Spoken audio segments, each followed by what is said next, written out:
You ask Tiger to solve. This deals with linear equations with one unknown. The final result is t equals 77. Let's solve it step by step.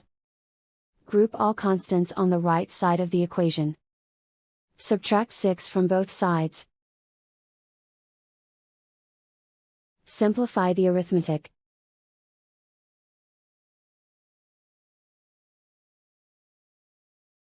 Isolate the t.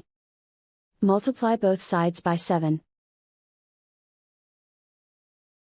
Group like terms. Multiply the coefficients. Simplify the fraction.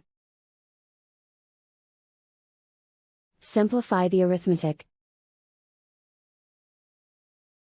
And so the final result is t equals 77.